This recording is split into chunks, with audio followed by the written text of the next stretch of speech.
What's good, everybody? It's your boy 313J Mo here for you guys once again. Now, this is a deeper video, so if you got something to do, maybe watch it later. Sit back, relax, make some food, make some popcorn, because we about to talk about Bob Quinn, and you know that might get a little bit long-winded. We're going to talk about how good as a GM has Bob Quinn been. There's been a lot of pressure on him. So how good has he been? Has he been good? Has he been average? Has he been terrible? Has he been great? And my thing is, for one, Bob Quinn fixed the cap, so he has that working in his favor. Now, as you can see, these are the people we drafted. I put stars by some of the players that made the team. I didn't do this for every single one, but Tyron Walker, Haloti Nada, Orlovsky, Whitehead, Muleback, Chris Don Butler, Tim Wright, Brandon Copeland, Kyrie Thornton, George Wynn, Isaiah Johnson, and some wide receivers. And then you got Marvin Jones, Anquan, Tavon Wilson, Bottom Mosley, Stephon Charles, Raphael Bush, Jeremy Curley, just a bunch of guys that didn't make the team, Stephen Ridley, Matthew Mulligan, just a bunch of guys that didn't make the team. And I wanted to list at least all of the guys that I could find, so you can see even the guys that he picked that didn't make the team, so you can see what he built. But with this, I don't really think it's that hot.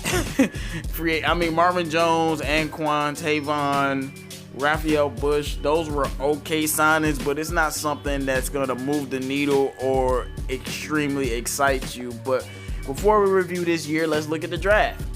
As you can see there, you got Decker, Ashawn, Glasgow, Killebrew, Joe Dahl, Antoine Williams, who I really did like, Jay Rudolph, Anthony Zettel, who I really did like and defended that we never should have got rid of that man, Jimmy Landis, and Dwayne Washington. And with Zettel, people were saying things. All I know is Romeo Okwara, his replacement, didn't do nothing last year, and Zettel had a better year.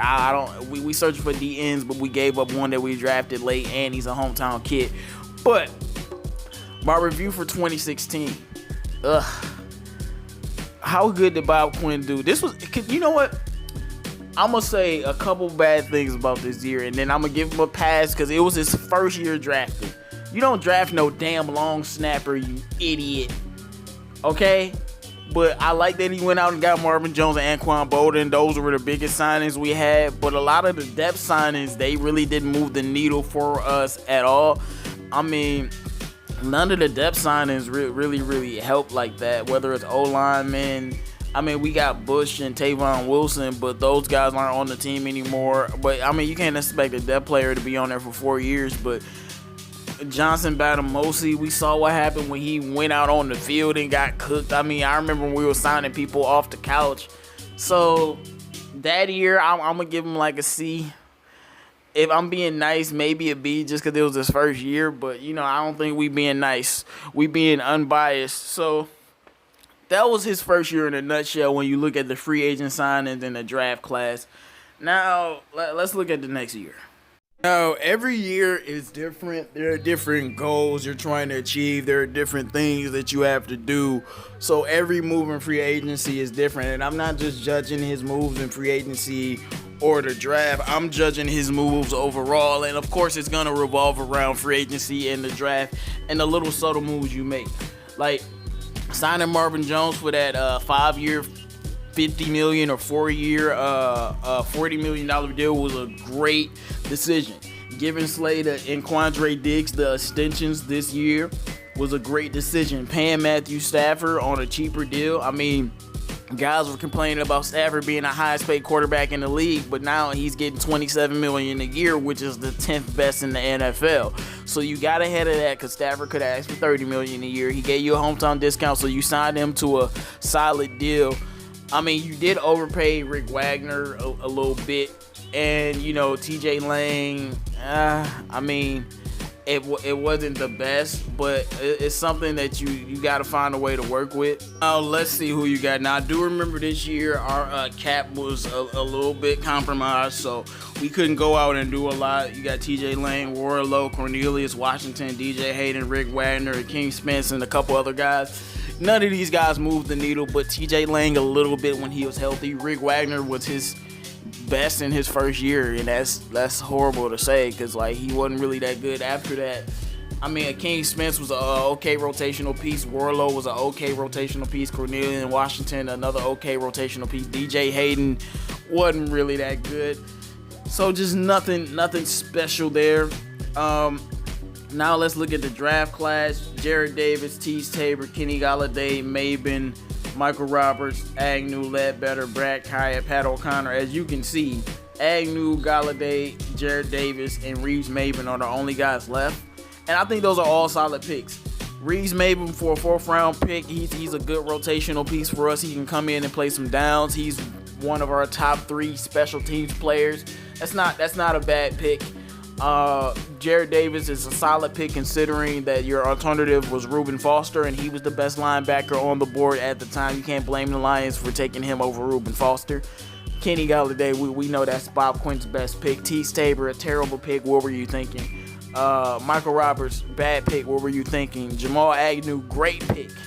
What were you thinking for getting him? You know what I'm saying? So it's give and take, and you can see Brad Kaya, I didn't like getting rid of him. Pat O'Connor, I didn't like getting rid of him. Ledbetter, I didn't like getting rid of him.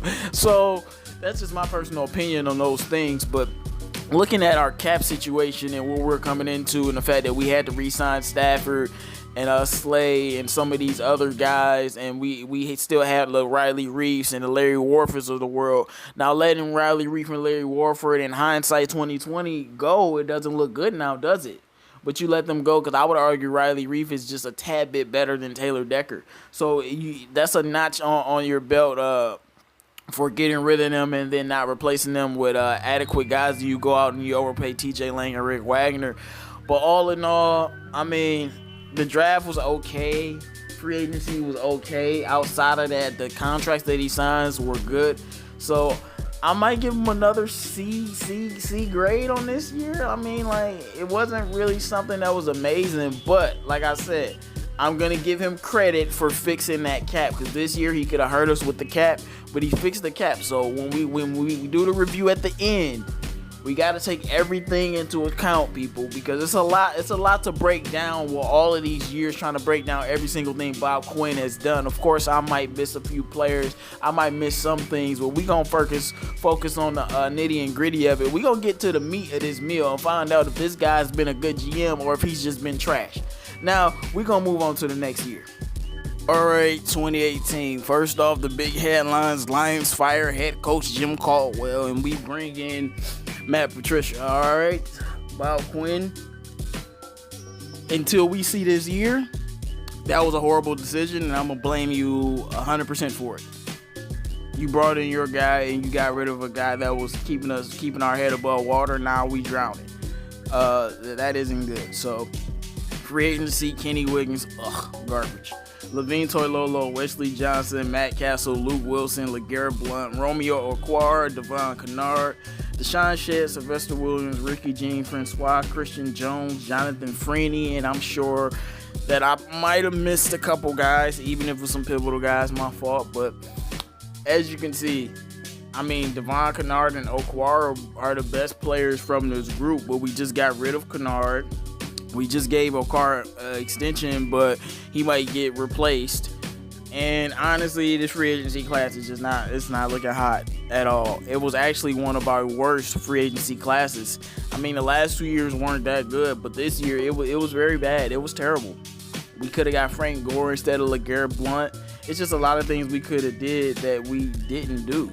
So you got rid of the coach with the best winning record for the Lions, brought in an inferior coach, it seems, and then you went out and had a free agency that wasn't good. So this year isn't starting off well. And as I'm telling you all these moves that Bob Quinn made, it actually makes sense to me how we were a 6-10 football team, considering that he didn't put any effort. You know, he just propped up Matt Patricia and just slapped the team together. And it didn't work out the way that it should have worked out. But as you can see, we got Frank Ragnow, Kerryon Johnson, Tracy Walker, Deshaun Hand, Tyrell Crosby, Nick Bawden. Now, up till this point, I would say this was his best draft. I still think this might be his best draft. Frank Ragnow, complete stud. Kerryon, complete stud, just has to stay healthy. Tracy Walker, complete stud. Deshaun Hand, complete stud, just has to stay healthy. Tyrell Crosby, a nice rotational piece who has played some significant snaps for us in certain games. And Nick Bawden, a nice fullback that actually was solid last year when everybody was healthy. I think this is a very good draft from Bob Quinn. you know, maybe a save my career type of draft, but like, you know, besides Galladay and, you know, Agnew here and there, like it wasn't really much. But this whole year, I will also like to add that we added Mike Ford after bringing him up from the practice squad, and he's been good for us ever since. And we went out and we got Snacks Harrison. Also, we traded Golden Tate for a 3rd round pick, which I think turned into Will Harris, which is, I'm not too excited about that one. But, I mean, it is what it is. We're just going to have to see how that goes. But this season, I mean, the draft was good. Trading Golden Tate for a 3rd was good. Getting Snacks was good, but everything else was bad. I mean, you went out and got a worse coach. You went on the free agency, and I know our cap wasn't, you know, how it is now, but you did nothing. Like, Kennard and Okwara have been good for us, but Okwara only had one good year, and you just got rid of Kennard, so it didn't really turn out too well. But yeah, the grade on this isn't the highest, but the draft was good, so we'll see. Well, now let's move on to 2019. Okay, guys, I was going to move on to 2019, but I'm going to just cut it here, and I will drop part 2 right after this. It's just the video got so long. It was running like 25 minutes long, and I'm like, okay, I have to switch up some things. So just for you guys, I'm gonna cut it here, and I'll do the last 2 years in another video that I'm already doing. So let me know what's your grade of Bob Quinn's his first 3 seasons. Well, 2016, 2017, 2018. I'm not gonna give you guys my grade yet. You gotta wait to the second video if you want that. But I will be back. It's your boy 313JMO. Make sure you like, comment, and subscribe. I'll finish the video and I'll drop it soon. Let me know your evaluation of Bob Quinn these first 3 seasons. Was he good, bad, or average? I need to see y'all in the comments.